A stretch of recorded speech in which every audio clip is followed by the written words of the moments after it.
সম্মানিত দর্শক শ্রোতা, পরম সৃষ্টিকর্তা যিনি অসীম দয়ালু, শুরু করছি তার নামে। আজকের বিষয় হচ্ছে সমন্বয়কারী ও বৈষম্য বিরোধী ছাত্ররা এবং ডক্টর ইউনূস লেজ গুছিয়ে নিজেদেরকে সেফ রাখার চেষ্টা করছে হুঙ্কারে আওয়ামী লীগের। সে বিষয়ে সংক্ষেপে আলোচনা করছি। দেখেন, 5ই আগস্টের পর অন্তর্বর্তীকালীন সরকার গঠন করা হয়েছে ছাত্র জনতার মাধ্যমে। ডক্টর মোহাম্মদ ইউনূস তখনই বলেছেন, হয়তোবা আমাদের এই বাংলাদেশের রাজনীতিবিদরা তারা মনে করছে যে তাদের সমর্থন দিয়ে আমাদের মামলাগুলো খারিজ করব, যেখানে যা আছে সবগুলো খারিজ করে সুবিধা নিয়ে তারপরে আমরা অনেক কিছু করতে পারবো। আমরা অনেক সময় দীর্ঘ সময় বলেছিলাম যে এই দেশে ডক্টর মোহাম্মদ ইউনূস 2007 সালে যে অনিলিবেন করতে চেয়েছেন সেটা সফল হয়নি, কিন্তু এখন যে অবস্থানে আছেন, যেখানে আছেন, সেখানে তিনি সফল হওয়ার সম্ভাবনা আছে যদি আওয়ামী লীগ পুনর্গঠিত না হতে পারে। যাই হোক, সেখানে ডক্টর মোহাম্মদ ইউনূস বিভিন্ন কৌশলে বুঝাতে চেয়েছেন। এমনকি ডক্টর মোহাম্মদ ইউনূস বাংলাদেশের মিডিয়ার চেয়ে আন্তর্জাতিক মিডিয়াগুলোতে কথা বলতে তিনি পছন্দ করেন। তিনি বলেছেন, ছাত্র জনতার গণ অভ্যুত্থানের মাধ্যমে, এই বিপ্লবের মাধ্যমে, এই মাস্টার মাইন্ড মাহফুজ আলমের মাধ্যমে আমাদের এই বিপ্লব, আমাদের এই বিজয় এসেছে।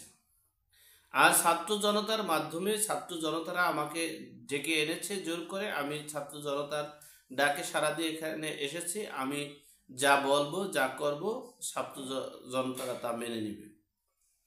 যাই হোক, গত কয়েকদিন আগে তিনি সুইজারল্যান্ডের একটা মিডিয়ায়, আন্তর্জাতিক মিডিয়ায় তিনি বলেছেন যে এই ছাত্র জনতার সরকার, আমরা ছাত্র জনতারা একটা রাজনৈতিক প্ল্যাটফর্ম তৈরি করতেছে এবং সেই রাজনৈতিক প্ল্যাটফর্মে তারা আগাচ্ছে। তারা এককভাবে নির্বাচনের পরিবেশ করতে যাচ্ছে এবং বিভিন্ন জেলা উপজেলায় বিভিন্ন জায়গায় তারা কমিটি করছে এবং জনগণের দ্বার প্রান্তে যাচ্ছে। দেশের জনগণ এখন ছাত্র জনতাকে মূল্যায়ন করছে। যাই হোক, অপরদিকে এই বিএনপি নিজেদেরকে সান্ত্বনা দিয়ে, অর্থাৎ দেশের জনগণকে এবং নেতাকর্মীদেরকে শুধু সান্ত্বনা দিচ্ছে আর বলছে, কিন্তু তাদের অবস্থা যে কোথায় গিয়ে দাঁড়িয়ে একমাত্র আল্লাহ পাক রব্বুল আলামিন জানে। যাই হোক, বিভিন্ন গুঞ্জনে জানা যাচ্ছে যে এই ছাত্র জনতার পার্টিকে কিন্তু কিংস পার্টি হিসেবে ঘোষণা দিয়েছেন, বলছেন বিএনপি। এই কিংস পার্টি আমাদের চেয়ে যারা ছোট, যারা ছাত্র, তারা কিন্তু কিংস পার্টি সম্পর্কে অতটা ধারণা ছিল না। অনেকে হয়তোবা একটু রাজনীতি বিশ্লেষণ করতে গিয়ে হয়তোবা জানছে, কিন্তু বাস্তবিক দৃষ্টিকোণ থেকে যে বিএনপির পক্ষ থেকে যে কিংস পার্টির কথা বলা হয়েছে, অর্থাৎ তাদেরকে স্মরণ করিয়ে দিচ্ছে। সুতরাং কিংস পার্টি অর্থাৎ বিএনপি যে ক্ষমতায় থেকে যে কিংস পার্টি করেছিল এবং নির্বাচন করেছিল, নির্বাচনে প্রধানমন্ত্রীও হয়েছিল, এরপরে জাতীয় পার্টিও কিংস পার্টি করেছে। ঠিক সেই ইতিহাস, সেই ঐতিহ্য, সেটাকে বোঝানোর চেষ্টা করেছে। সেখানে বিএনপি এবং এই গত কয়েকদিন আগেও এই প্রেস সচিব, অর্থাৎ ডক্টর মোহাম্মদ ইউনূসের যে প্রেস সচিব, তিনি বলেছেন যে কে বলেছে আমরা রাজনৈতিক সরকার নয়, আমরা ছাত্র জনতার বিপ্লবের সরকার, আমরা ছাত্র জনতার সরকার। আমরা এই প্ল্যাটফর্ম, ছাত্র জনতা যেহেতু রাজনৈতিক দল করতেছে, আমরা সেই রাজনৈতিক দলেরই সরকার। সুতরাং আমরা কে বলছে আমরা রাজনৈতিক সরকার নয়। এমন কি বলেছে, এই রাজনৈতিক সরকার হচ্ছে নির্বাচনের সময় যখন হবে তখন নির্বাচনের পরিবেশ হবে। এই রাজনৈতিক সরকার 29 সাল পর্যন্ত থাকবে। 29 সাল শেষ হওয়ার পর এই রাজনৈতিক সরকার অন্তর্বর্তীকালীন সরকারের মাধ্যমে নয়, যদি আমরা এই মেকানিজমে এরপরে 29 সালের পর আমরা নির্বাচনে অংশগ্রহণ করতে পারি, এটাই আকার ইঙ্গিতে, অর্থাৎ 28 সালের শেষে নির্বাচনে অংশগ্রহণ করবে, এটাই আকার ইঙ্গিতে তিনি বুঝিয়েছেন। বিএনপি সবসময় মিথ্যা মরিচিকের পিছনে থাকেন এবং মানুষের আই ওয়াশ করার জন্য, ব্রেন ওয়াশ করার জন্য বিভিন্নভাবে বিভিন্ন কথা বলে, কিন্তু আমরা কিন্তু শুরুতেই বলেছিলাম যে চরম খেসারত দিতে হবে বিএনপিকে। বিএনপি এই ডক্টর মোহাম্মদ ইউনূসকে প্রধান মানে উপদেষ্টা সমর্থন করায়। যাই হোক, এরপরে হচ্ছে বিভিন্ন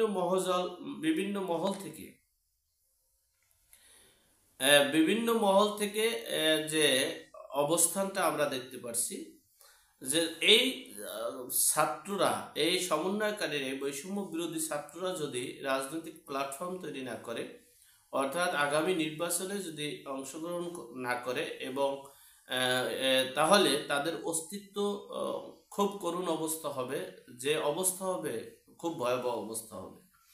আর যদি তারা রাজনৈতিক প্ল্যাটফর্ম তৈরি করে, আর সেই প্ল্যাটফর্মের থেকে যদি তারা রাজনীতির পরিবেশ তৈরি করে, যদি তারা নির্বাচনের পরিবেশ করে, এবং সেখানে যদি তারা শক্ত হাতে মানে মাঠ জরিপ করে, দেখা গেছে নির্বাচনী পরিবেশ এমপি মানে একটা হলো দলের নিবন্ধন দরকার, আর প্রার্থীরা আসলে দলের মধ্য থেকে হয় বা হতে হবে এমন কোনো কথা না। প্রার্থী মানে একটা যোগ্য সমর্থনকারী, যাদের জনসমর্থন আছে, ক্যাপাবল আছে, ক্যাপাসিটি আছে, তাদেরকে দেওয়া হবে। হাজারো প্রার্থী খুঁজে পাওয়া যাবে। তবে সবচেয়ে বড় বিষয় হচ্ছে, আর একটা বিষয় হচ্ছে যে একটা গুঞ্জন আসছে, উপদেষ্টা পরিষদ থেকে পদত্যাগ করে, প্রয়োজন নেই। যদি উপদেষ্টা পরিষদ থেকে পদত্যাগ করে সরকার গঠন করতে চায়, মানে রাজনৈতিক দল গঠন করতে চায়, তাহলে হিতে বিপরীত হওয়ার সম্ভাবনা আছে। যারা যেখানে আছে সেখান থেকেই একটা রাজনৈতিক প্ল্যাটফর্ম তৈরি করে তারা উপদেষ্টা, অলিখিত উপদেষ্টা হিসেবে, অলিখিত মানে অপ্রকাশিত, লিখিত কিন্তু অপ্রকাশিত উপদেষ্টা হিসেবে তাদেরকে রেখে, নীতি নির্ধারকের হিসেবে রেখে, তাদেরকে এরপর রাজনৈতিক দলের করে পরিবেশ করে নির্বাচন দিয়ে, এরপরে যেহেতু মানে রাজনৈতিক দলের প্রধান তিনি প্রধানমন্ত্রী হতে পারবেন না, সেহেতু সমস্যা নাই, যে কোনো উপদেষ্টাও হতে পারবেন, অসুবিধা নেই। তাহলে পদত্যাগ করে রাজনীতির প্ল্যাটফর্ম তৈরি করলে সেখানে হিতে বিপরীত হতে পারে। যাই হোক, আর একটা বিষয় হচ্ছে আমি বাংলাদেশের বিভিন্ন প্রান্তে, আজকে এই ভিডিওতে আমি আওয়ামী লীগের ব্যাপারে কোনো কথা বলছি না। আমি বলছি ছাত্র জনতার যে গণ অভ্যুত্থান, ছাত্র জনতার যে প্ল্যাটফর্ম, ছাত্র জনতারা যদি তাদের রাজনৈতিক প্ল্যাটফর্ম তৈরি না করে, তাদের অবস্থা খুবই ভয়াবহ হবে, যেটা আল্লাহ পাক রব্বুল আলামিন ছাড়া কেউ জানে না। সুতরাং তাদের জন্য শুভকামনা রইল, এবং তাদের সামনের দিকে হাঁটাই উত্তম বলে আমি মনে করছি। যাই হোক, এরপরের বিষয় হচ্ছে যে বাংলাদেশের বিভিন্ন অঞ্চলে, টেকনাফ থেকে তেঁতুলিয়া, রূপসা থেকে পাথরিয়া, সকল অঞ্চলে আমার একটা লিঙ্ক আছে। যেহেতু আমি ইউটিউব কন্টেইনার এবং ইউটিউব জার্নালিস্ট, বিশ্লেষণ করি, সেক্ষেত্রে আমার বিভিন্ন এলাকার জরিপে দেখা গেছে যে যদি ছাত্র জনতারা যদি একটা পার্টি করে, তাহলে বিএনপির সাথে যে সকল রাজনৈতিক দলগুলো আছে, সকল রাজনৈতিক দলগুলো, শুধু একমাত্র বিএনপি থাকবে, তার সাথে যদি দুই একটা ছোটা থাকে, আমার মতো কানাল ল্যাংড়া লুলা যদি থাকতে পারে, কিন্তু আর বাকি সকল দলগুলো জোট করবে এই সমন্বয়কারীদের সাথে। যেমন জাতীয় নাগরিক উন্নয়ন পার্টি, তাদের হয়তোবা নিবন্ধন হয়নি বা নিবন্ধন করতে পারেনি, কিন্তু তাদের বাংলাদেশের 64টা জেলা কমিটি আছে। সুতরাং তারাও কিন্তু মানে একমত পোষণ করেছে যে ছাত্র জনতারা যদি রাজনৈতিক প্ল্যাটফর্ম করে, সেখানে তারা জোট করে নির্বাচন করবে। এই যে একটা বিষয়, এবং সকল রাজনৈতিক দলগুলো ছাত্র জনতার সাথে ঐক্য করবে, আর ইসলামী দলগুলো একটা বাক্স দেওয়ার চেষ্টা করবে। তাহলে দেখা গেছে এই দুইটা দলের সাথে সমন্বয় হবে, মাঝখান থেকে বিএনপি নির্বাচনী মাঠে আওয়ামী লীগ যেভাবে দাঁড়াতে পারবে না, ঠিক সেভাবে সেই পরিবেশ হবে বিএনপি। তো সুতরাং বিএনপি তাদের নিজের প্রত্যেকটা ডিসিশনে রাজনীতির জনসমর্থন থাকা, ক্যাপাবল থাকা, অর্থনীতি থাকা, আর ডিসিশনে ভুল করা, সেটা কিন্তু এক বিষয় না। আপনি যদি সিদ্ধান্তে ভুল করেন, সময়ের বৃক্ষ যদি অসময়ে রোপণ করেন, তাহলে সেই বৃক্ষ গাছ হবে না, ফসল হবে না, ফল দিবে না। যাই হোক, আল্লাহ আমাদের সকলকে সঠিক জ্ঞান দান করার তৌফিক দান করুক, আমিন। আসসালামু আলাইকুম।